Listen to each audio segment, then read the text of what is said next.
Joining us now for a talk on the topic, do we really need 21st century skills in the 21st century, is Tom Bennett, Director and Founder of ResearchEd in the United Kingdom. Hi, and welcome to my session. My name is Tom Bennett, and I'm very honoured to be asked to speak at the Future of Education Summit. One of the things I'd like to talk about today is, do we need 21st century skills for the 21st century? Which on the surface of it sounds like a crazy suggestion. Of course we do. I'm going to try and puncture that slightly. One of the things I'm going to try to persuade you of is the fact that what we call 21st century skills are actually 19th century skills, redressed with a haircut for the 21st century, and that we can do a lot better than what people traditionally call 21st century skills. So, my first thought is this: what are 21st century skills? I mean, we've heard about them a lot, and people talk about them a lot, and you often see them propagated and promoted by institutions like, for instance, the OECD, which is now like almost the International Educational Inspectorate. So many countries lead into it. Things like the World Economic Forum, but lots of contemporary advocates of education, particularly in innovation and revolution in education, talk about 21st century skills. And on the surface of it, it sounds like a no-brainer. Of course, we should be focusing on 21st century skills for the 21st century. But this is more a piece of rhetoric and clever argumentation, because 21st century skills are typically described as things like critical thinking, creativity, collaboration, communication, the 4 C's. I mean, you can bundle a whole load of other things in with that, things like tech literacy.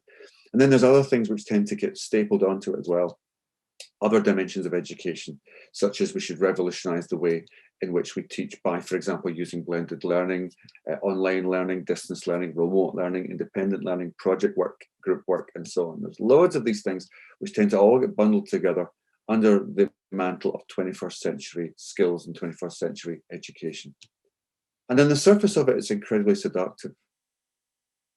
But I'm going to try to persuade you of the fact that these things, as I said before, are a throwback to the 19th century, that they're not the best way to teach, they're certainly not the best way to learn, and they shouldn't be at the heart of any innovation, and that we should be incredibly careful about trying to turn education upside down and shake it like a snow globe before we actually ask ourselves, what do we know works in education about how people learn? And for that, I'm going to propose we need to look a lot more closely at the emergent evidence bases and research bases which have emerged from fields like cognitive psychology and the learning sciences. So, the rationale for 21st century innovation is this. People say things like the 21st century is unlike any other century, that this is a brave new world and we have to have the skills required to tackle it. People say that our knowledge is outdated before we leave school, and that many of the things that we learn in school will be useless by the time people enter the jobs market. People think that we don't need to learn things particularly closely because we've got Google and we've got so much information at our fingertips. People think that employers in particular are obsessed with 21st century competencies, and they don't need children who know about history or Newton's laws and so on. They need children who can compete in a jobs market, who grow up to become critical thinkers and creative thinkers and collaborators and so on. They say that tech will revolutionize learning. They say that children are digital natives, that they're multitaskers, and the way in which we teach them and the way in which we learn must be revisited and revised. I'm not sure any of these things are actually true. Number one, the idea that the 21st century is unlike any other previous century. You could say that about any century compared to the century previous to it.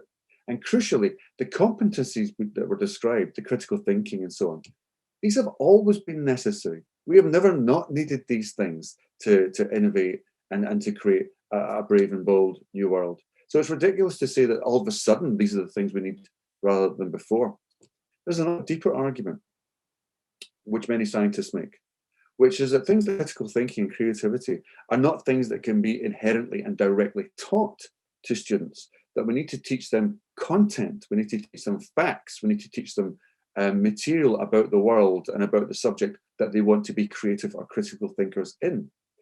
In other words, there's no such thing as just being a critical thinker by itself, separate from the content you learn about which you're being critical. Or to put it another way, somebody who might be a great innovator in physics might not be a great innovator in an unrelated field like English or poetry or literature or they may not know how to be a creative thinker when it comes to fixing an engine or building a wall. Why? Because they don't have the content knowledge. When you've got great content knowledge of the discipline that you're good at, that's when you are a great critical thinker. That's when you can be very, very creative. And even great artists learn, the trade and the craft and the materials and the processes of the art forms that they use, and they absorb the understanding of the art that's existed prior to them, the great traditions of their discipline, so that they can become creative. So I don't think that's a particularly good argument. Other people say that our knowledge is outdated before we leave school. Again, this is one of these nonsense facts circulated around. Knowledge is incremental. Most jobs that we have now are built on existing jobs which existed fairly recently. So if you're, for example, an app designer, you draw on the emerging disciplines of design, but also computer design, algorithms and mathematics and everything else that came before that, and engineering and so on. So we build on our knowledge.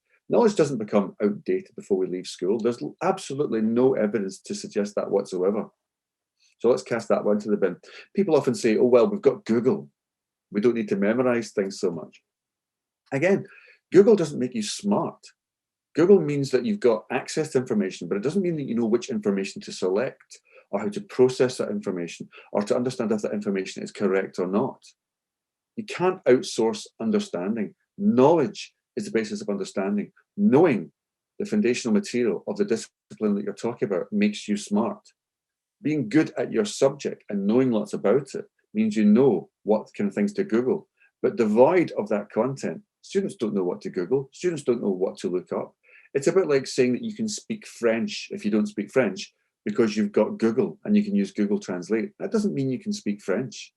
And also the words that you select to try to translate may well not be the type, may not end up being the meaning that you want in the language you want to speak. So Google doesn't mean that we don't need to learn and indeed memorize lots and lots of facts and information. Google suggests that we've got greater access to information, but we need to make sure that we know what information it is that we need to find out in the first place. Another myth which is bandied about is that employers are obsessed with 21st century competencies. They probably are, because you hear this all the time.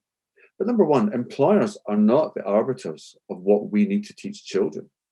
Humanity itself decides what education's point is. Now, part of that will be vocational, sure.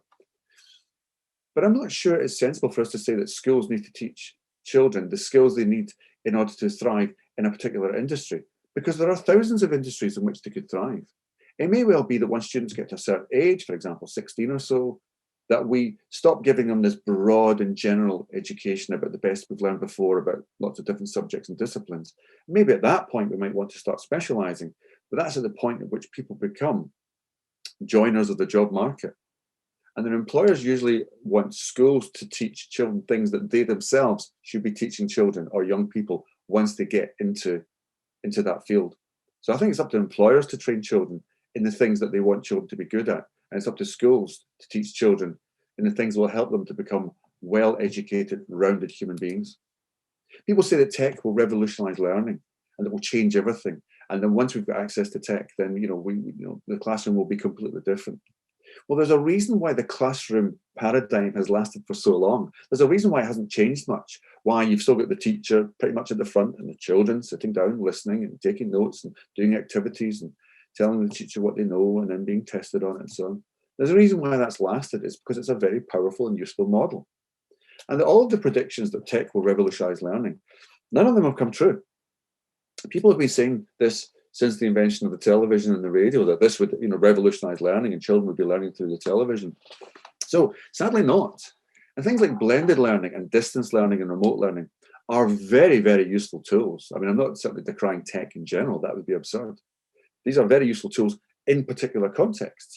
For example, adult education, when children can't access a school for whatever reason, for example, the pandemic, or perhaps they're too far from a school, or maybe they're sick, or maybe they're in a young offender institution or whatever. There's lots of reasons why tech is a really useful tool at times. But for the vast majority of children and the vast majority of schools and classrooms, tech is something which we use to sometimes assist learning rather than the object and the platform of learning itself. The idea that children should be learning in a blended form, I think, and I hope, has been killed off entirely by the pandemic. when children who would normally be in school were accessing lessons at school and finding it massively inferior to the learning experience they encounter when they go to a face-to-face school. But then technology often offers answers for questions that teachers aren't asking. Instead, what it tends to do is offer technology and products for people to buy who didn't realize that they wanted them in the first place. And that's a very, very different premise. There's also the idea that children are digital natives and multitaskers. And again, everything was changed because of this. Children are not digital natives. I mean, most of the children I teach and have taught aren't even aware that Facebook has privacy settings. I mean, children are as much consumers as anybody else. And that's how I describe them, digital consumers as much as adults are. And some children are very, very tech savvy and some are not. And I would argue most are not, similar to adults. And also this idea that children multitask, so they have to be taught in a multimedia way, is also nonsense. Our brains haven't changed in hundreds of thousands of years. We're not multitaskers. We're very bad at multitasking. When we multitask at three things, we tend to do three things badly. What we are task switchers, and our attention focuses from one task to the other. And we lose focus when we do that. So again, another myth that I think we can throw out the window. My proposal is that what people call 21st century skills is essentially a philosophy which we would have called progressivism, which came from the 19th century and hasn't been improved upon since then. And it emerged from philosophy, not research or science or evidence basis. It's an ideology. It's a wish for how children learn and for how schools should be. And it's all very well for people to advocate for it. And that's absolutely fine in the great debate that we have about education continuously. But there is very little evidence to suggest that anything it says is true or real. Now, this matters because children need to be taught in what I would call an evidence-informed way. And if we use non-evidence-informed techniques for education, we're going to hold children back. If you come from a wealthy, affluent family, that might not matter so much because you've got private tutors and a safety net of your family. But if you come from an impoverished situation or a disadvantaged background, this is going to matter a hell of a lot. Because education might be your only chance to change your life and make things better and to have a revolution in your own life. So it's not trivially important that we get this right.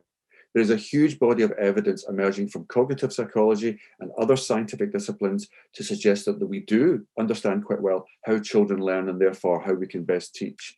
So what we really need is a focus on evidence-informed education.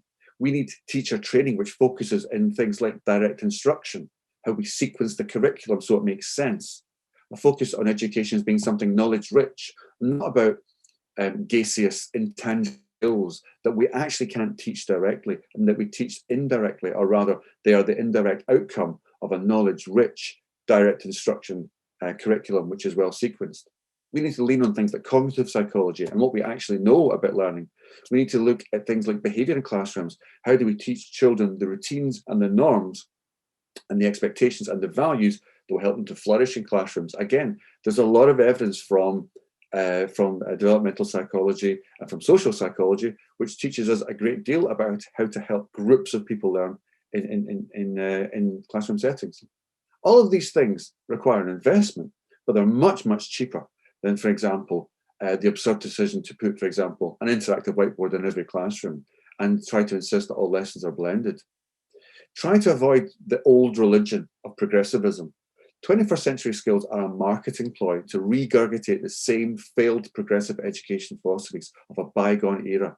It's redressed, it's got lipstick and a haircut, and it pretends to be something that it's not.